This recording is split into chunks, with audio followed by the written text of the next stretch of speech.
Our next speaker for a double header tonight is our very own Dr. Charles K. Metzger, who comes to us with over 40 years of experience in medicine, practicing medicine here in California, graduate of Emory Medical School, and has been leading our support groups now for quite some time and doing a sensational job of that.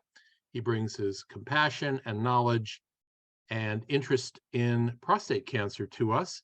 Without further ado, Dr. Metzger. First of all, I apologize for the confusion with Dr. Eleanor. He's such a great speaker. We did communicate, and sometimes when things get mixed up, we just have to take it. And he did a great job. He ended up speaking for almost 45 minutes, which is just about what he would have spoke if he had known about this. So we thought that we would just finish up a little bit with two topics under active surveillance that have been confusing. I had several questions at the Zero Cancer Walk that Neil and I went to last Sunday on Father's Day in Long Beach. And so I thought it might be a good idea to go ahead and clarify. The study I'm referring to is the British study, which was released about a month ago, 6 weeks ago. We did put it up on the Saturday Post, but there's been a lot of confusion about it. So I just want to briefly talk about it. The study had 82,000 men that had PSAs. That study of that big had never been done before, hasn't been done since. Only 3.2% of them ended up with prostate cancer, which is a really low number. And of those, 70% were Gleason 3+3, which is pretty much what the normal average would be. And that meant there were 1,643 men that should have been randomized that should have been put on active surveillance. And yet, because of this study, they had to choose between active surveillance, surgery, and radiation. So basically, when they started this study, they were still doing radical treatment on men with 3+3. And PSMA wasn't around when that started. We didn't have genetics in those days. Some of the results are rather amazing and, in fact, embarrassing to the urologic community. Only 2.7% of the men died of prostate cancer, whereas 21% of the men died of natural causes. And that pretty much shocked a lot of people, because we had thought in those days that treating prostate cancer was the same for everybody. The 6% of the Gleason grade group 3 actually were 4+3, and it's the Gleason 4 that accounted for most of the adverse events. So Gleason 4 is a completely different animal than Gleason 3, and if you have 3+3, it puts you in the good group, and if you had 4+3, you needed to be watched very carefully. Interestingly enough, the side effects of active surveillance, surgery, and radiation were actually all about the same. At least statistically, they were not significantly different. And that is to say that men on active surveillance get into the older age group, and certain number of them have bowel problems, and certain number have urinary incontinence, and a certain number of them can't have erections anymore. So it's not just surgery and radiation that have side effects. Getting old has side effects. And this study clearly showed that, yes, surgery and radiation, it's a little bit more, but it's not statistically significant. And the conclusion of this study was localized prostate treatment must absolutely weigh the benefits versus the side effects. And if you do just as well doing nothing, we're really good at doing nothing. I'm an expert at doing nothing. And doing nothing sometimes is the best thing you can do. Well, let's talk about active surveillance. Gleason 3+3 by itself just simply doesn't get worse. it stays 3+3. If someone that has 3+3 advances, whatever small percentage that is, it's almost always because there was another focus of 4+3 or higher somewhere that wasn't picked up on the biopsy. Even if you add multiparametric MRIs to the targeted biopsies, there are going to be some lesions that are missed. And most of the people on 3+3 in this cohort of 80,000 men advanced because they had a higher grade lesion somewhere else in the prostate. We have long-term results now, 15-year results from all of those men, and the treatment for 3+3, whether you had nothing, surgery, or radiation, were virtually statistically the same. Now, this gives a lot of credence to the men that are on active surveillance. And when we say 60% of men that have prostate cancer don't need treatment, they need active surveillance, there's now a long-term established study to prove it. Active surveillance is not watchful waiting. Watchful waiting meant you just waited, and if something happened, you went back in. Active surveillance is very aggressive follow-up. PSAs every 6 months for the first year or two, MRIs, parametric MRIs once a year with follow-up biopsies. As time goes on and you get further away from diagnosis, then these schedules change so that you don't have to have so many biopsies. If your MRI doesn't change, you don't even need to have further testing except for the PSA. And one of the things that we have to continue to express is the need for a second opinion. Dr. Olinar said that it's hard to read the PSMAs. Second opinions on PSMAs are crucial if the PSMA shows something. And pathology second opinions, it should just be routine, because about 10 to 12% of the pathology slides when they're looked at by a super expert get changed, and hopefully back to 3+3. The over diagnosis of 3+4 or 4+3 gets changed quite often.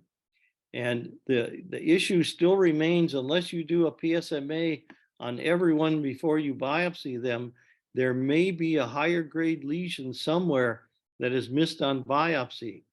That lesion will eventually do something. So if you watch the PSA frequently, you'll see the PSA change and go up, and then you know you have to do something. PSA non-producing tumors are rare, thank God. And in those cases, then the x-rays are used a lot more often, more biopsies are taken, and the active surveillance is even more aggressive. The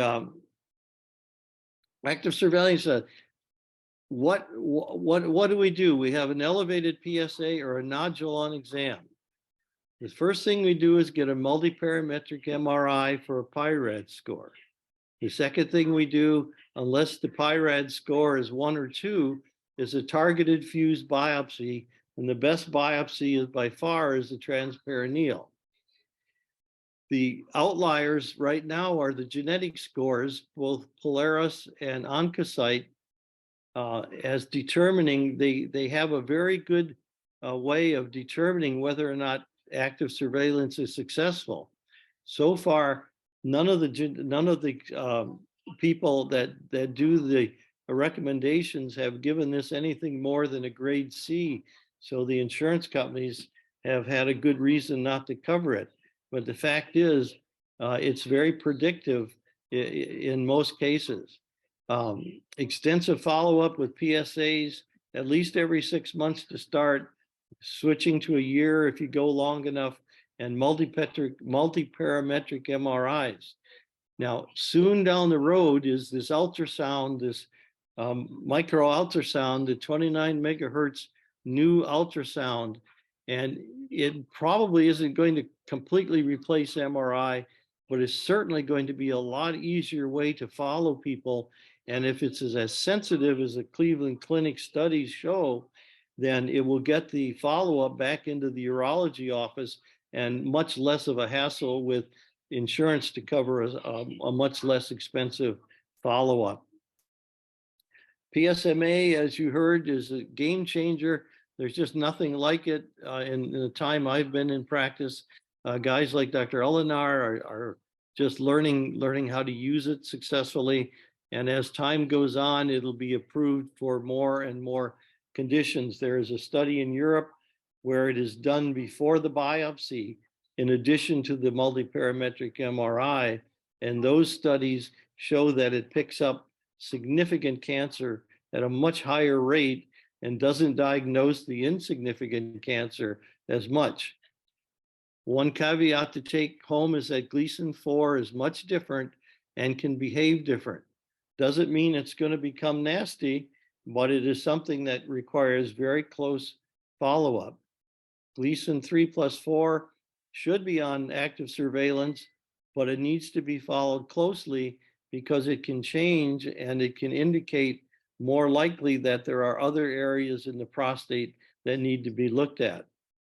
Second opinions for both PSMA reading and for pathology reading are very critical. I talked to the people in Johns Hopkins, and Dr. Epstein is out for a while, but the panel that he used is still in operation. They're all very well trained, and I think it's still probably the best place to get a second opinion path report. Insurance coverage is getting better, especially as we have more PSMA scans available. The cost is coming down. Interestingly enough, there's still not 100% of this community urologists are doing these things. Pretty much 100% of the oncologists that deal with prostate cancer are doing these things. And that leads to the conclusion that you're really best followed by a university-based medical oncologist who stays up with all the latest changes. So that's the update. We're right at 1 hour for the talks, and so I'd be happy to take any questions or any comments. Bill Power wants to know, do Gleason scores ever change after some form of successful treatment? Can you repeat that, Neil? I didn't get the first part. Do Gleason scores change as a result of successful treatment? Do you get a lower grade cancer, let's say with radiation or hormone therapy?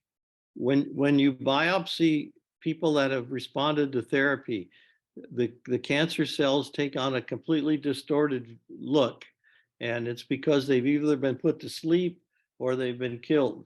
Radiation tends to kill. The PSMA treatments tend to kill. So the cells become very distorted and look more like fibrous tissue. And the worst thing to see is new cancer cells among those dead cells, which means that it partially worked, but new cells are still there. And that probably accounts for the few percent that don't do well. Okay.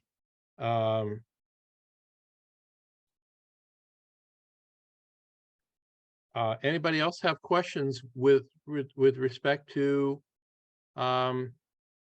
active surveillance and the new developments in active surveillance? Well, this is exciting news. I know when it looks like Bob Grubik has a question for us. And yeah, hi. Thanks to the other doctor and Dr. Metzger. So I have a layman's question. The treatment that Dr. Olener was talking about, and Dr. Metzger, aside from the active surveillance, I guess the goal or the objective right now is to I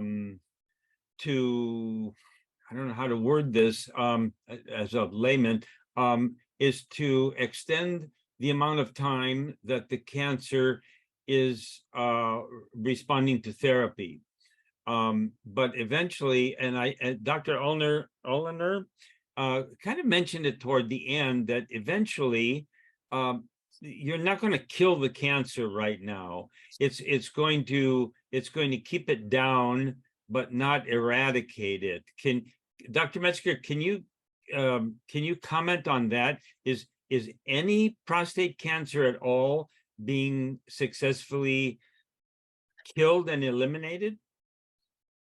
Yes, it is. It's both with radiation, with removing it, and people that do nothing on active surveillance often have heart attacks, strokes, and other things.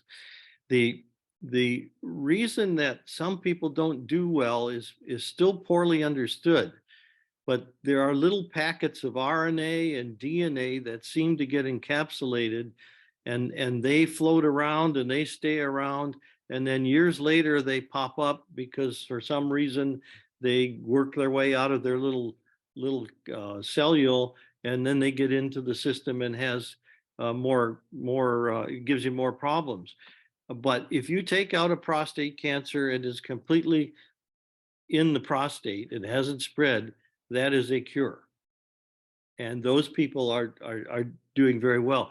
Precision SBRT with or without androgen deprivation therapy is killing prostate cancer and curing people.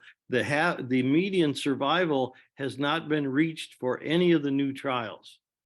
And when you look at a trial, you got to remember they say median survival goes from 14 months to 50 months. Well, that means half those people are above 50 months, and the median time hasn't even come close to being. And so every year they'll issue more data, and so those people will end up getting hit on the freeway, having a heart attack, having a stroke, getting, all the things that happen to us besides. So you want to make prostate cancer a chronic disease, much like breast cancer, so that nature can take care of whatever else nature's going to do. And nature's going to get us all at some point for some reason. None of us are anticipating that, but that's what happens.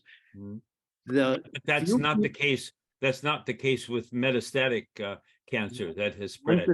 Once it's metastatic, if you can find the metastasis and treat it with something like lutetium, which is really, it was the first, but it's not the best of the alpha, or the beta emitters.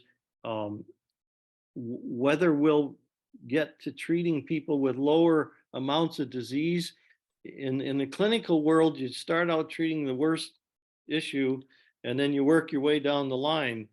And there's a study right now where they're using hormone ablation, X-ray to the metastatic areas, radiation to the prostate, and the androgen receptor inhibitors, plus the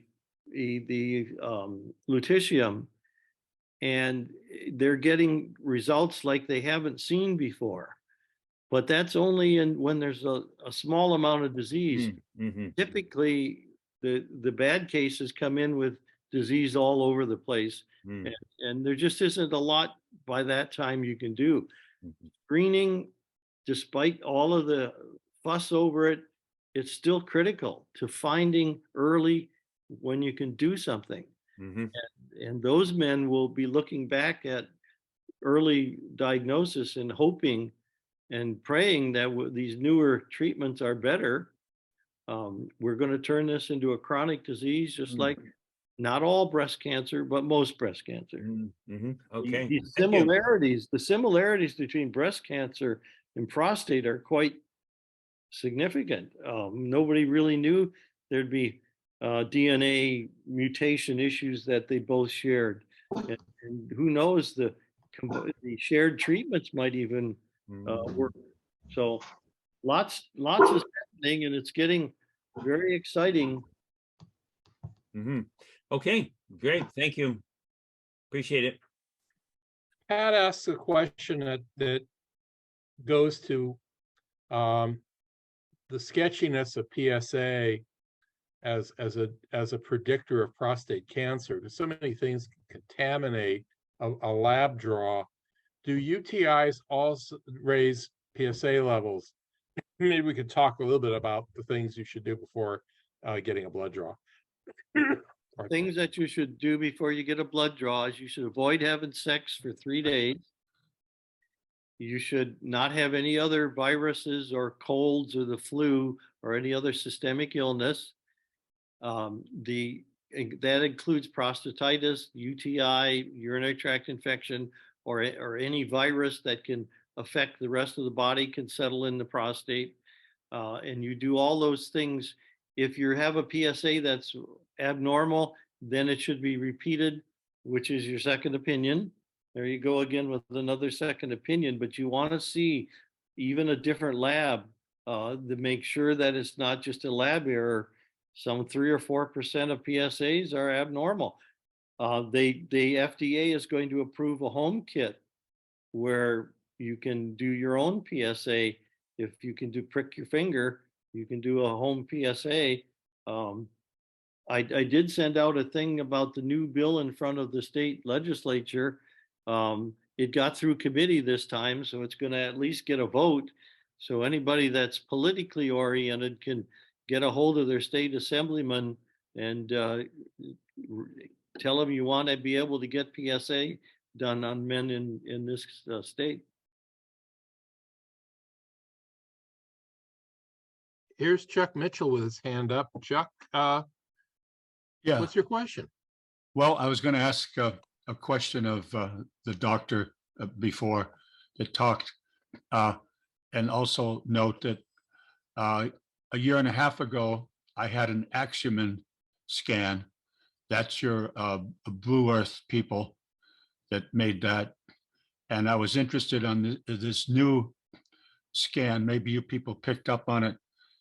Is that a PSMA one that Blue Earth now has on the market? Did you see that? They're all a type of PSMA. The one that looks the best is the copper one, and it's going to get approved. And all these other machines, nobody's going to want to have them. But that's one of the problems of getting a new machine early in the development of a new technology, is that they get outdated so quickly. The fact that these new ones are easier to do, they're easier to distribute. Blue Earth is a company that you're going to hear about in the next year or two. I think their product is going to hit the market, and they're going to be the leader of the band. So Blue Earth, look them up. They might even have some interesting information on their studies, but they're flying through the clinical trials. And there, as he said, there are 12 other agents being tested. So everybody thinks this is the thing of the future. Now, the Germans and the New Zealanders started all this, but they don't seem to be doing as much research. They're doing more treatments. So most of the research has been taken over by the big USA pharma companies, and it's one area that is just exploding. And I think we're going to see in the next year a lot of information come from all of this. Yeah, the Polarify, the Lantheus company, and also the Blue Earth company, which I think is from over in the English area, but their United States base is also in Massachusetts. So both these companies have a significant thing. Lantheus with the Polarify, and Blue Earth with the one, the Axumin that they had, and the one they're coming out with. The other thing that I wanted to mention when he talked about is I've had 2 months ago I had a Polarify, and both of these tests, the one I had a year and a half ago with Axumin, and the most recent with the PSMA, is there was no extracapsular involvement.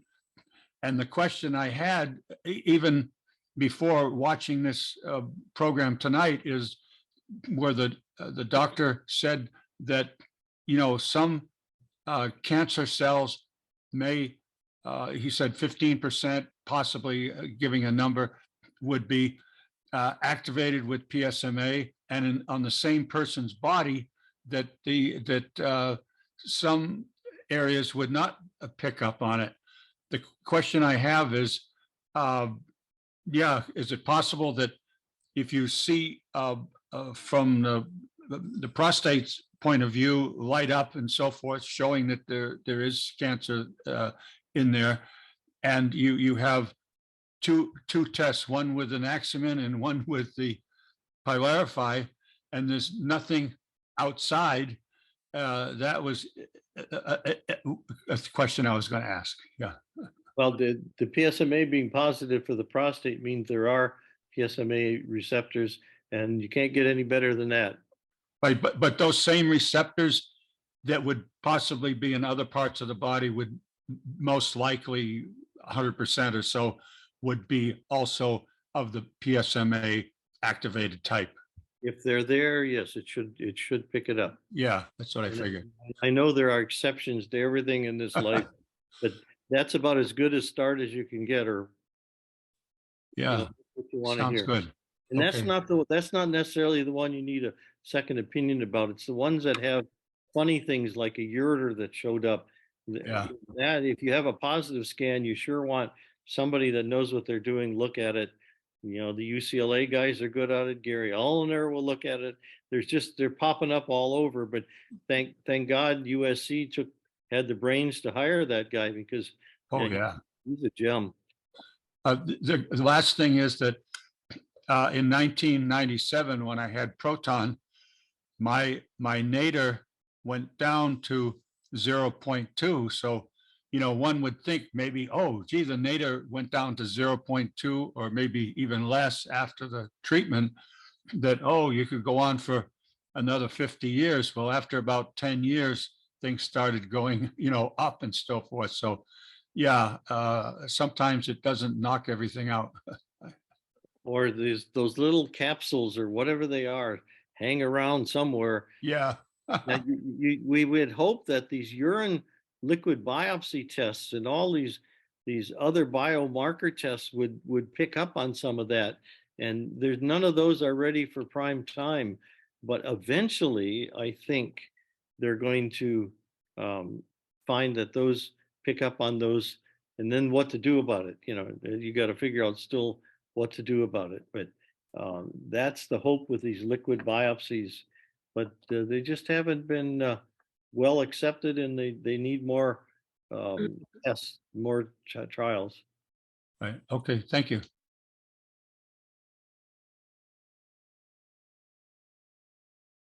And You're, Neil, you're on mute, Neil. And Bob and Lawrence have their hand up. Yeah. I'm going to go to raised hands here for a little while. So if you are in chat, be patient. I'm coming back to you. Bob Morrison, New Jersey. Yeah, hi, Dr. Metzger.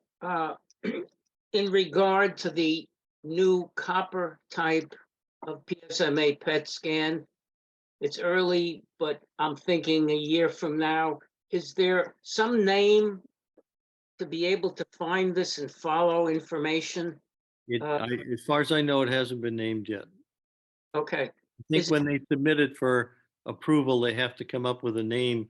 And I think they just get in a room and throw a bunch of letters on the floor and put them together, and that's what they call it. They're running out of names. Yeah, okay. Is it Blue Earth, the company that's doing it, or? That's why I understand. I thought they were in Massachusetts. I think earlier someone said they thought they were in England. Okay. But it's Blue Earth for sure. Okay, thank you. I have a question. I've just had an ablation procedure on my heart, and it's time for me to have my annual PSMA F18 PSMA scan. So I'm wondering how much time should I allow between this heart procedure and this scan? That I don't expect anybody to have an answer, but that's what's on my mind right now. Yeah, and no, I certainly don't know the answer to that. I'll email the boss tomorrow, and if I can get an answer for you, just put your email up in the chat and I'll find out for Okay. you. My Will guess do. is it doesn't have anything to do with it. They're two different processes. I don't think it's going to make any difference, but great question. Have no idea. Okay, thank you. I'll find out if you give Neil your email address. I'll put it in the chat. Thank you.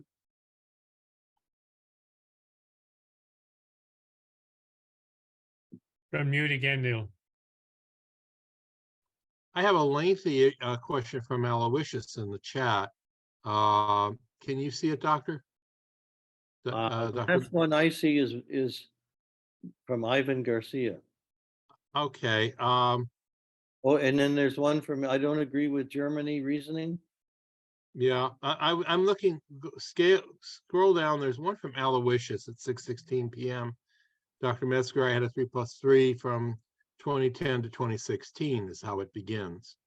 And it's quite lengthy. So, Yeah, that's it. Now I see a red sign that says 5 new messages. Okay, I got it. 3 plus 2 tens is my rose to 3 plus. My PSA is looking on the left page. You guys can't.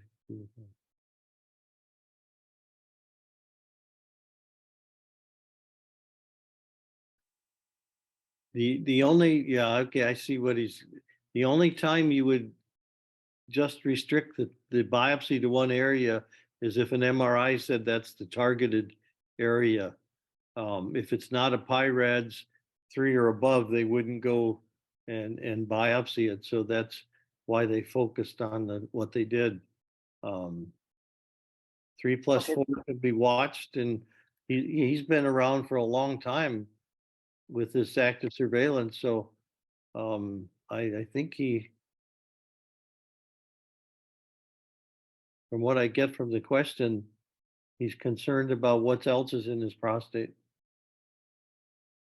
Yeah, doctor, I put that question because you mentioned that if a 3+3, if it's going on, and then if it becomes a 3+4, that means there may be some other area which has not, where it hasn't been detected, and but the MRI always showed the left base, so maybe the doctor just focus on that area.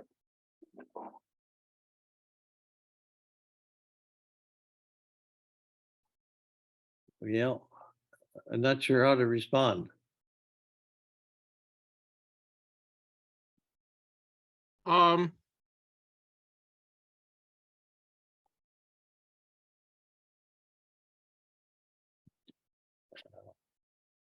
would you like to come back to this, or maybe Al, we could take this up Say this it some coming other way. Tuesday? Excuse me, what you said, Neil? I'm thinking you and I mean, all of us could take this up again this coming Tuesday. Sure. Yeah, Thank why you. don't we discuss this coming Tuesday at the advanced support meeting? Okay, thank you. Okay, Michael, Aximin is a metabolic agent. It is it not? It's not PMSA. Yeah. It's it was one of the first ones. It's an F-18 kind or something. F-18 choline, isn't it? I don't know. Let me look it up. I believe it's an F-18 choline. Yes, it's fluvacyclovine F-18. So you're right. It was one of the first ones, and there's some studies that show it's actually pretty accurate. I don't think guys like Eleanor like it as much as the stuff they worked with, but that may be. I don't know. The head-to-head comparisons I've never seen. If they've done them, they're not well published. So Well, I have a response to that. okay. I talked to Dr. Schwartzberg, they say over a year and a half ago, when I was going to get I wanted to get the Pylorify one, but as far as the insurance that I had at the time was the Advantage type, not the one that I have now, which is with a supplement. And I was able to get approval for the Axiom at that time through an Advantage insurance program. And I talked on the phone to Dr. Schwartzberg in San Diego, and he said if your PSA, which at the time was like 20 or 30, he says it's going to read anything, you know, that where the thing may be significant and as someone that has a very low PSA relative but he said if you have a higher PSA, both of them should be pretty good. That was his response. And I think that's probably an accurate response, as far as I know. I'm just looking it up. I don't see anything on their website that adds to anything. It's I just don't think it's the most commonly used one anymore.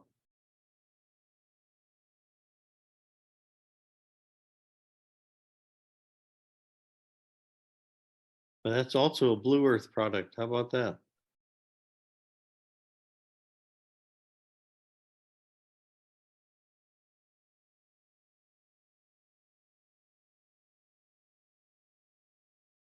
Gentlemen, do we have any other questions tonight?